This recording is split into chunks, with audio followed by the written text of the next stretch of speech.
December 16th, 1944. Early morning, Monschau, Germany. The frozen earth trembled as another salvo of American artillery screamed overhead. But something was different this morning, terrifyingly, incomprehensibly different. The shells weren't striking the ground or the trees. They were detonating in mid-air, precisely above the advancing German positions, creating a lethal rain of steel fragments that no foxhole could protect against. Among the 326th Volksgrenadier Division attacking the 38th Cavalry Squadron's positions, soldiers who had survived years on the Eastern Front encountered something that defied their understanding of warfare. These weren't the artillery patterns they knew, the predictable impacts, the safe zones, the protective value of entrenchments.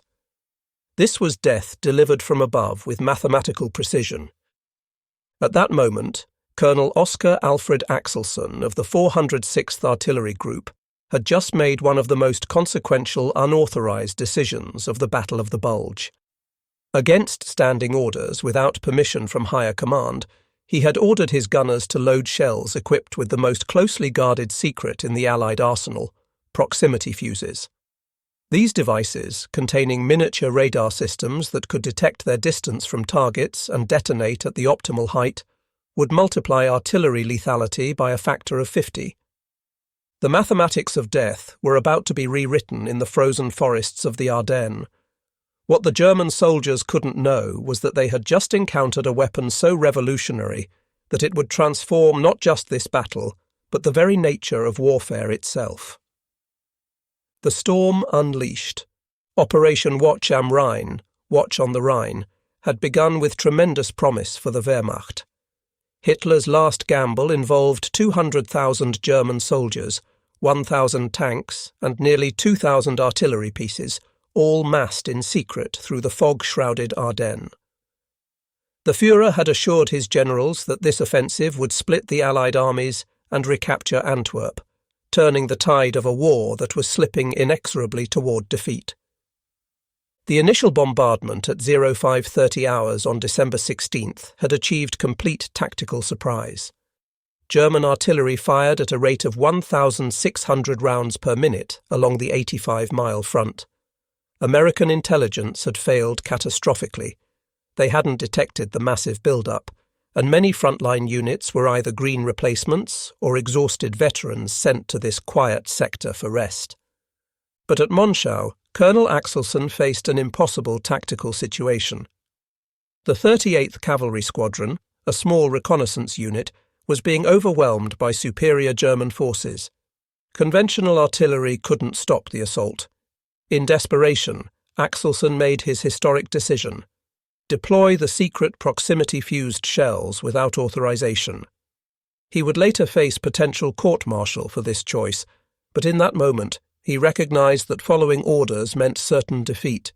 The effect was immediate and devastating. German soldiers advancing in traditional assault formations suddenly found themselves under a type of fire they had never experienced. The shells exploded 30 to 50 feet above them, each detonation creating a cone of fragments that covered vastly more area than conventional ground-burst shells. Veterans who knew how to take cover from normal artillery were cut down in their foxholes, behind trees, in ditches, anywhere they sought shelter. The secret science of death. The proximity fuse represented the convergence of American scientific innovation and industrial capacity at their absolute peak. Unlike conventional shells that required direct impact or time fuses that often detonated at wrong heights, the proximity fuse contained a self-contained radar system no larger than a coffee can. Inside each fuse, American engineers had packed 130 electronic components, including 4 or 5 miniature vacuum tubes, depending on the model, that could withstand the incredible 20,000 times gravity force of being fired from an artillery piece. The physics involved were staggering. At the moment of firing, the acceleration would crush a glass ampule containing electrolyte, creating a battery that powered the tiny radar for the shell's flight duration. Dr. Merle Tuve at Johns Hopkins Applied Physics Laboratory had driven this development with Manhattan project-level intensity. The laboratory, disguised as an abandoned used car dealership in Silver Spring, Maryland, employed 3% of all American physicists at peak production. Security matched that of the atomic bomb program. Workers couldn't discuss their work even with families, and each fuse carried a unique serial number for tracking. The technical challenge had seemed insurmountable. Vacuum tubes designed for living room radios had to be completely redesigned to survive being fired from cannons. They had to function while spinning at extreme rotational speeds, work in all weather conditions, and be sensitive enough to detect targets without premature detonation. The breakthrough came through miniaturization techniques that would later revolutionize the electronics industry. Dr. James Van Allen's tubes were no larger than pencil erasers, yet contained all the elements of conventional radio tubes. By December 1944, American factories were producing 40,000 proximity fuses daily. Over 100 companies contributed to the effort, from RCA and General Electric to Sylvania and Crossley Corporation. The program's cost reached $1 billion in 1940s dollars, second only to the Manhattan Project in wartime spending. Authorization crisis and expansion. Axelson's unauthorized use on December 16th created an immediate command crisis.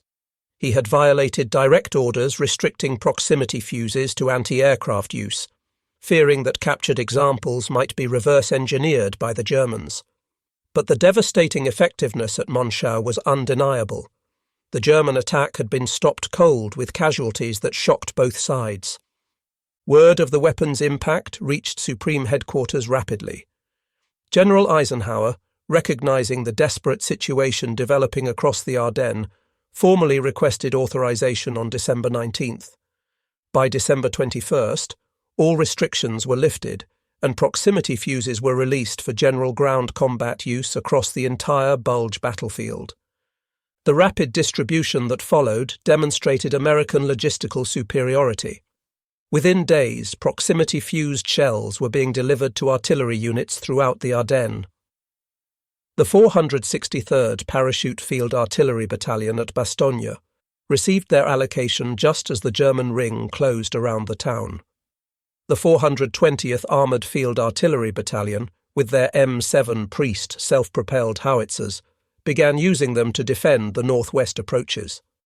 The 969th Artillery Battalion, an African-American unit commanded by Lieutenant Colonel Hubert D. Barnes, employed them with devastating effect southwest of Bastogne. Each unit discovered the same truth. Proximity fuses transformed artillery from a support weapon into a decisive battlefield tool. Forward observers no longer needed to carefully adjust fire. The fuses would find their own optimal detonation point. Accuracy requirements decreased while lethality increased exponentially. Bastogne. Surrounded but superior. The siege of Bastogne provided the perfect demonstration of proximity fuses in defensive warfare. The 101st Airborne Division, completely surrounded and outnumbered, held the vital crossroads against repeated German assaults. Their artillery support included the 463rd Parachute Field Artillery Battalion, equipped with 75mm pack howitzers capable of firing proximity-fused shells. Between December 19th and 31st, the 463rd fired exactly 7,676 rounds, according to official unit records. While not all were proximity-fused due to limited supply, those that were had devastating psychological and physical effects. German assault formations simply melted away under the airburst barrages, with entire platoons eliminated in seconds. The December 22nd attack following General McAuliffe's famous "nuts" reply to the German surrender demand showcased the weapon's effectiveness. German infantry advancing across snow-covered fields in traditional formations were caught in the open. The proximity-fused shells detonated overhead with precise timing, creating overlapping patterns of destruction that left no safe zones. The all-African-American 969th Artillery Battalion played an equally crucial role. Their 155mm howitzers created a ring of death around Bastogne's perimeter that German forces found impenetrable. The larger shells, detonating at 50 feet, covered even greater areas with lethal fragments. German prisoners later reported that attacking units often lost cohesion before even reaching American lines, with soldiers fleeing the incomprehensible airbursts. The Sauer River slaughter. Perhaps the most thoroughly documented demonstration of proximity-fused lethality occurred at the Sauer River near Echternach on December 25th to 26th. General George S. Patton, whose Third Army was driving north to relieve Bastogne, personally witnessed this engagement and recorded it in his memoir, War as I Knew It. A German battalion attempting to cross the partially frozen river believed they were hidden by darkness and fog from American observers. Traditional artillery would have required careful adjustment of fire, giving the Germans time to complete their crossing or seek cover. But proximity-fused shells needed no such adjustment. Patton wrote, "We caught a German battalion crossing the Sauer." The new posit ammunition was devastating. The shells burst in the air above them. They had nowhere to run, the river behind them, our fire in front and above. When the firing stopped, we counted 702 bodies. This figure, 702 killed by actual count, represents one of the few precisely documented casualty figures from proximity-fuse employment. The mathematical efficiency was stark. A single battalion essentially ceased to exist in minutes, with no possibility of escape or defence. The psychological impact spread throughout German units in the sector, with soldiers refusing orders to conduct river crossings. Forest warfare transformed. The Ardennes' dense forests, which Germans counted on for concealment, became death traps when proximity fuses entered the equation. In open terrain, a proximity fuse detonating at 30 to 50 feet was deadly enough, but in forests the effects multiplied exponentially. The airbursts shattered tree branches, creating thousands of additional wooden projectiles. These splinters, some as long as a man's arm, travelled at hundreds of feet per second with lethal effect. Traditional defensive positions, taking cover behind large trees, digging foxholes under root systems, became useless. The fragments and splinters came from above, negating centuries of tactical wisdom about forest fighting. American artillery units quickly recognized this multiplier effect. A single proximity-fused 155mm shell detonating above the forest canopy could clear an area the size of a tennis court of all living things. The combination of metal fragments from the shell and wooden splinters from the trees created a 360-degree kill zone that no amount of tactical skill could evade. German units trained in forest warfare found their expertise worthless. Spreading out to avoid concentrated casualties made units vulnerable to the wide area effects. Bunching together for mutual support meant entire squads could be eliminated by single shells. There was no correct tactical response to this new threat. Technical supremacy in action. The proximity fuse operated on principles that seemed like science fiction to 1940s soldiers. Each fuse contained a tiny radio transmitter operating at 180 to 220 MHz, continuously sending out waves that reflected off objects, ground, trees, vehicles, human bodies. As the shell approached its target, the reflected signal strengthened. When it reached predetermined intensity, corresponding to optimal burst height, an electronic switch triggered detonation. The entire system had to function under conditions that would destroy normal electronics. During firing, the acceleration reached 20,000 times Earth's gravity, enough to crush a human body to microscopic thickness. The shell spun at rates that created massive centrifugal forces. Temperatures ranged from gun barrel heat of 3,000 degrees Fahrenheit to sub-zero conditions at trajectory peak. Yet the delicate vacuum tubes, protected by innovative cushioning systems, survived and functioned with over 80% reliability. The optimal burst heights had been determined through extensive testing at Aberdeen Proving Ground. For 105mm howitzers, the standard divisional artillery piece, 30 feet proved ideal. The 155mm guns achieved maximum lethality at 50 feet. The rare 240mm shells created devastating effects at 70+ feet, capable of clearing entire grid squares of enemy forces. This technological superiority translated directly into battlefield dominance. Studies showed proximity fuses increased lethality by 5 to 10 times over conventional shells. The lethal fragment area increased by a factor of 50. Anti-aircraft applications showed even more dramatic improvements. Shooting down V-1 flying bombs improved from 17% to 79% success rate within weeks of proximity fuse deployment. Intelligence failures and German confusion. The German intelligence failure regarding proximity fuses proved catastrophic. In December 1944, Wehrmacht forces overran an American ammunition depot, capturing approximately 20,000 proximity-fused shells. This intelligence windfall should have led to immediate countermeasure development. Instead, German technical experts examined the captured fuses and declared them impossible. The presence of vacuum tubes in an artillery shell contradicted everything German engineers believed about electronics and ballistics. They concluded the Americans were using some form of magnetic detection, or that the visible components were decoys hiding the real mechanism. This failure stemmed partly from institutional blindness. Germany had actually led proximity fuse development before the war.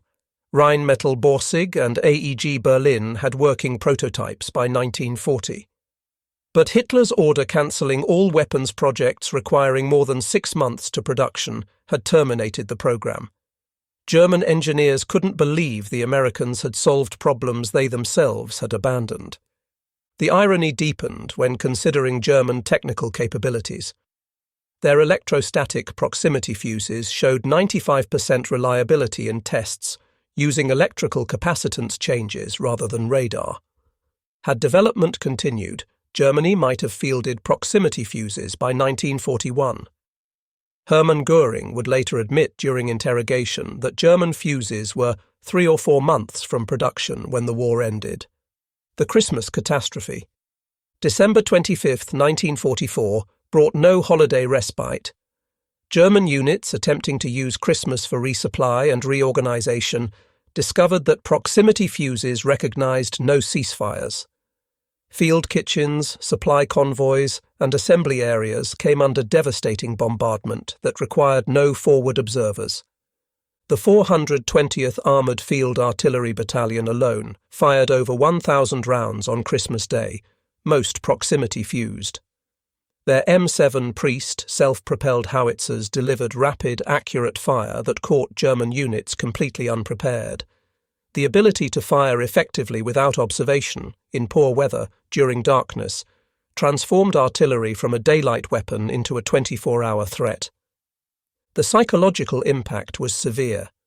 German soldiers had learned to move during poor weather when Allied aircraft couldn't fly, and observers couldn't spot them. Proximity fuses eliminated this sanctuary. Death could arrive at any moment, in any weather, with no warning beyond the brief whistle of incoming shells. Malmedy and Skorzeny's elite. On December 21st, SS Colonel Otto Skorzeny's elite commandos attempted to capture Malmedy. These weren't ordinary soldiers, but specially selected troops who had rescued Mussolini, nearly captured Tito, and infiltrated American lines wearing US uniforms. They represented the best Germany could field. They met devastating proximity-fused artillery fire that transformed their American disguises from tactical advantage to death shrouds. The shells exploded overhead with uncanny precision, as if they could detect the impostors below. While exact casualty figures remain disputed, the attack failed catastrophically with heavy losses that ended Skorzeny's offensive operations. The psychological breakdown among elite SS troops proved particularly significant. These soldiers, indoctrinated with beliefs in German superiority and trained to the highest standards, found themselves helpless against American technology. Some survivors reportedly charged directly toward American lines, preferring quick death to continued bombardment, a complete breakdown of military discipline among Hitler's most fanatical troops. industrial achievement.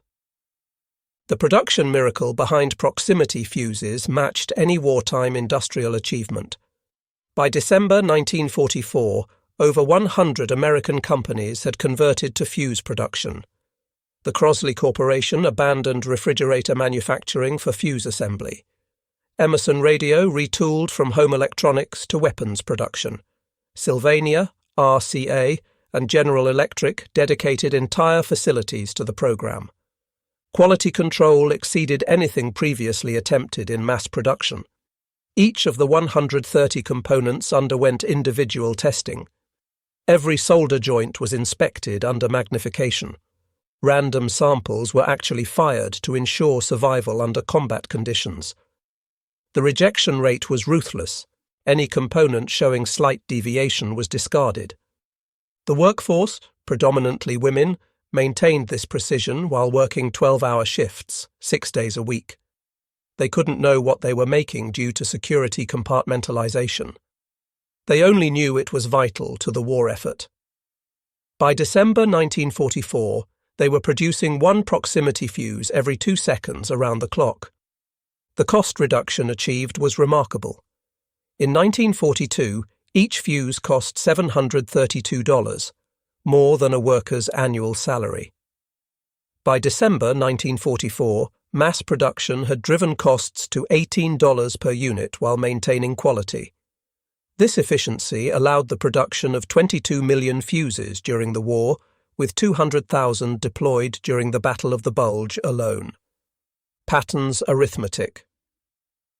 General Patton understood proximity fuses' value better than perhaps any commander. His Third Army, driving to relieve Bastogne, used them as a breakthrough weapon. His artillery commander, Brigadier General Edward Williams, developed new tactics specifically for proximity fuse employment. Williams pioneered the time-on-target concentration using proximity fuses, multiple battalions firing simultaneously so shells arrived together. When dozens of proximity-fused shells detonated simultaneously at optimal height, the effect was apocalyptic. German soldiers called it the bell toll of death. In the week between December 22nd and 29th, Patton's Third Army fired 50,000 proximity-fused shells. The results were decisive in breaking German resistance and opening the corridor to Bastogne. Patton himself wrote, "The funny fuse won the Battle of the Bulge for us. Elsenborn Ridge holds." The Battle of Elsenborn Ridge demonstrated proximity fuses at maximum effectiveness. Here, the 2nd and 99th Infantry Divisions held critical terrain against the 6th SS Panzer Army, including the elite 1st SS Panzer Division Leibstandarte Adolf Hitler. Over 3 days, December 17th to 19th, American artillery fired 160,000 rounds, with approximately 40,000 being proximity fused. These 25% of shells accounted for an estimated 60% of the 5,000-plus German casualties. The mathematics were undeniable. Proximity fuses multiplied American firepower by a factor of 4. The German attacks, launched repeatedly up the steep forested slopes, met walls of airburst steel. Entire companies disappeared in seconds, bodies piled so thick that subsequent waves had to climb over their own dead. After 3 days, the attacks ceased. The elite of the Waffen-SS had been broken by American technology. Operation Bodenplatte's destruction. On January 1st, 1945, the Luftwaffe launched Operation Bodenplatte, 900 fighters attacking Allied airfields. The surprise was complete, catching many Allied aircraft on the ground. But returning German pilots met walls of proximity-fused anti-aircraft fire. Of 277 German aircraft lost that day, 172 fell to anti-aircraft guns, most using proximity fuses. The kill rate stunned both sides. German pilots trained to evade predictive anti-aircraft fire found shells detonating precisely where they would cause maximum damage. The Luftwaffe, already crippled, never recovered from these losses. Breaking the secret. By early January 1945, maintaining secrecy became impossible. Too many shells had been fired. Too many soldiers had witnessed their effects.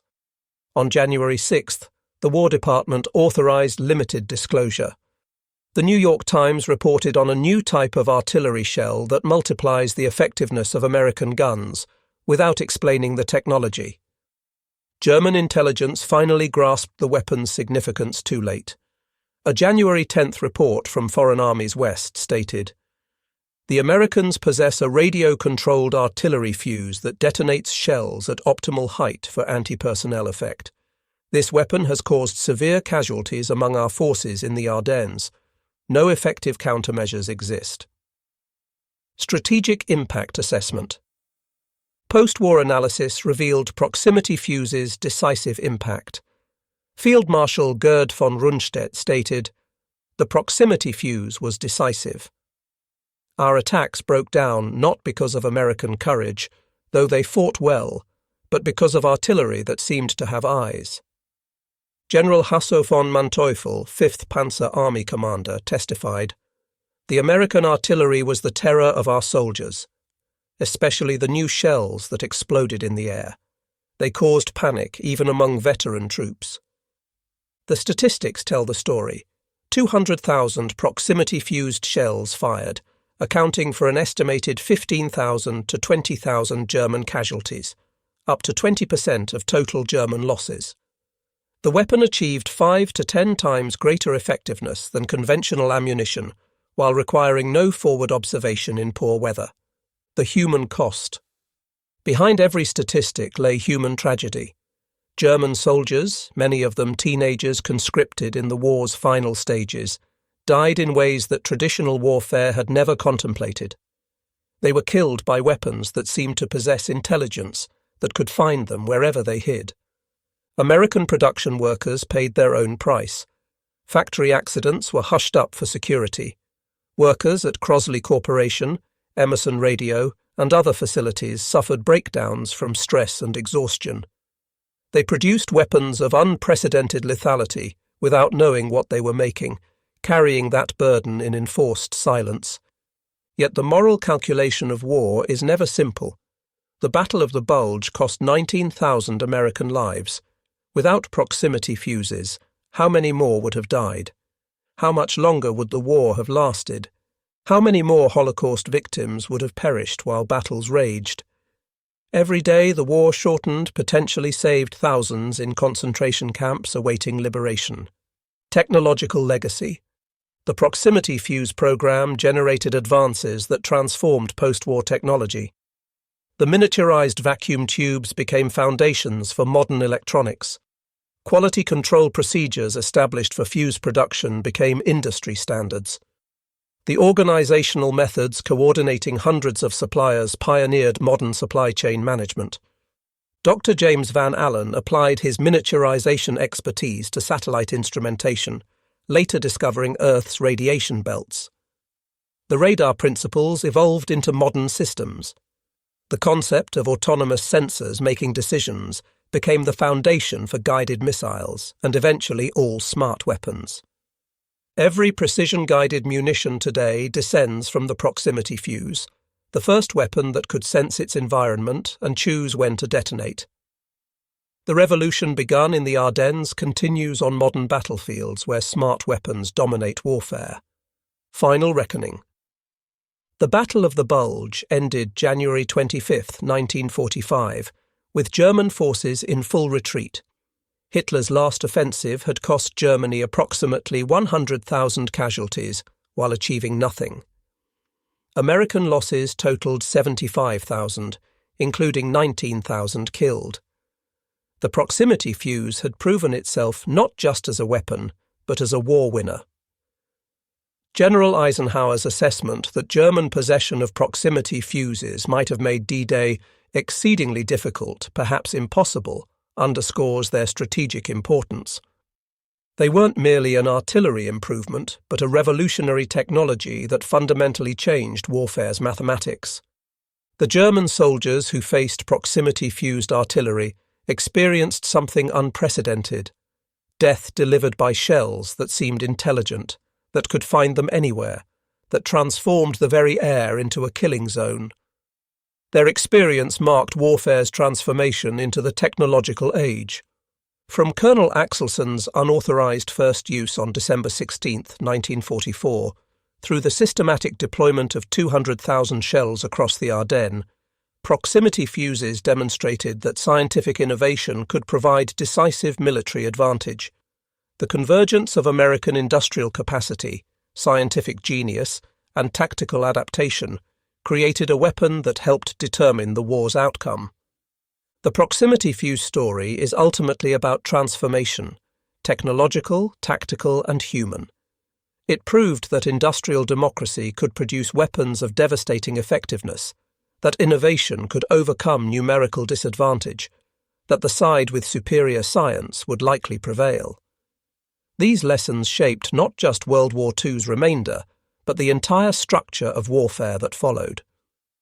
In the frozen forests of the Ardennes, the age of technological warfare truly arrived.